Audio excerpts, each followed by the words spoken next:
Hello Exiles, and we're a couple of days now away from the Gauntlet. Now today is going to be running through a couple of builds which I feel are going to be very strong, and they're going to potentially get you to maps and get you out of the campaign. And if you then sink a little bit of investment into them and manage to farm well, then you will be able to push it on to potentially level 90, as long as you don't get hit by something big, or you don't try doing some Ubers when you're like level 75 or something stupid.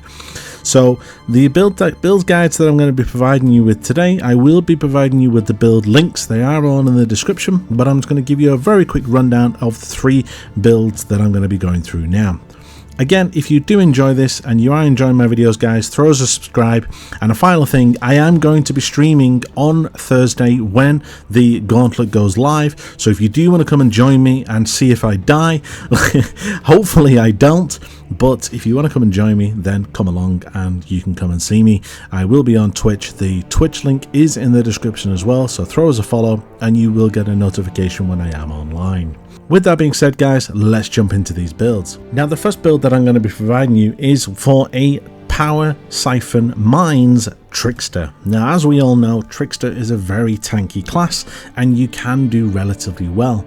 Now, what Jungron did here, and he did it in SSF just to prove that it can be done, there is another build, there is another video which obviously you can go searching for if you really want to, where a guy tested it out in SSF to make sure that it was playable and it was viable, and he did manage to get all the way to tier 17s and completed them all without any problems. He managed to do the invitations, Maven, everything. So this is a very strong build, and in terms of survivability, it's the Trickster. What more do I need to say?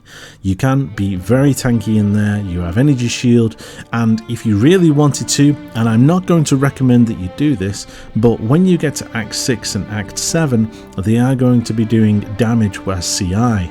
Now, if you manage to roll and buy a nice energy shield base from Faustus, as I mentioned in my previous video, then you may be able to switch over to CI.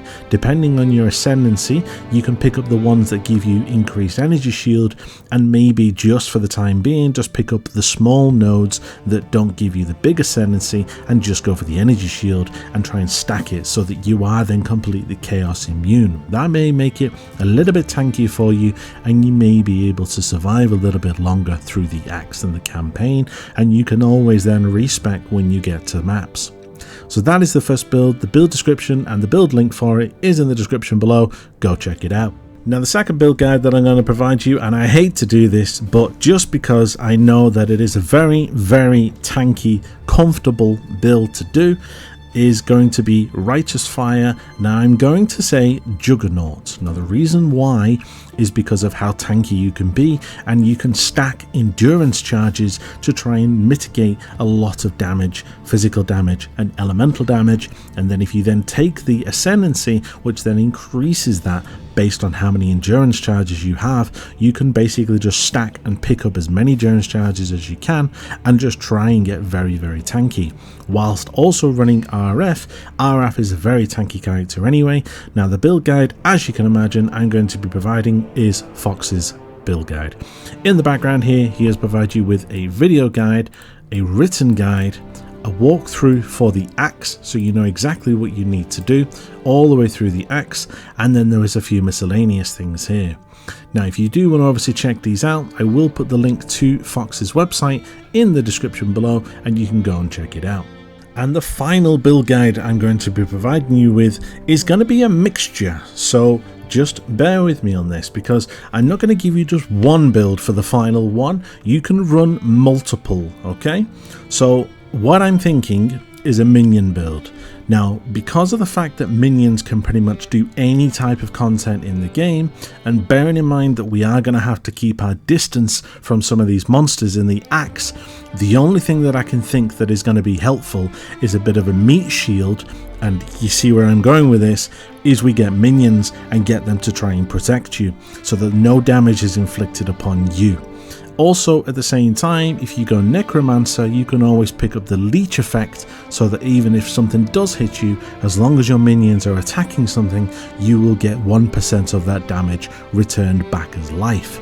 So you could either go, you can go with SRS, you could go with zombies, you could go with a Necromancer build from Gazi, you could go with the Necromantic army, you could go with a Carrion Golem, or if you really wanted to switch that up entirely, you could go with a Guardian SRS. Now you don't necessarily need to go with a Necromancer as a witch, you could go as a Guardian, because there are quite a few Guardian builds that are floating around, and you could do Guardian SRS, you could do Guardian Holy Relic, you could do Guardian with his Ascendancy where he has that big huge minion that will attack for you. You could even run that with Absolution and get even more minions as well, and run it with maybe Herald of Purity and have even more minions.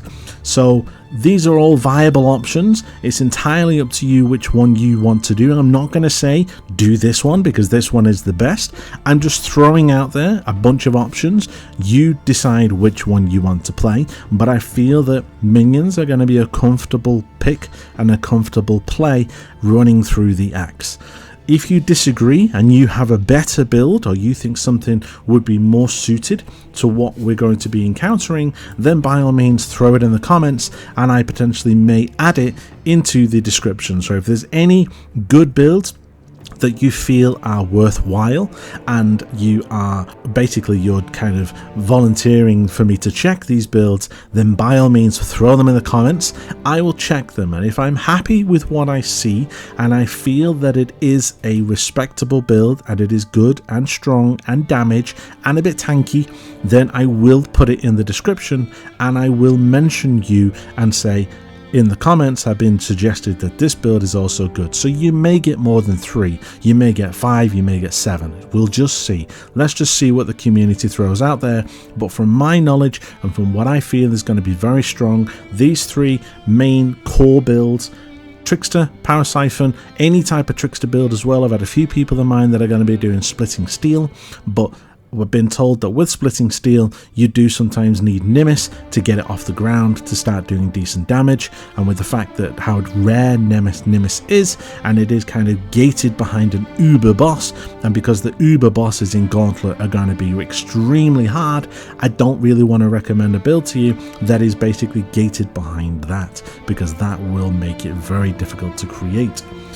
RF Jug is a very tanky build, it's very strong, it will get you through where you need to be, and any type of minion build, whether it be Necromancer or whether it be Guardian, you pick, it's entirely up to you.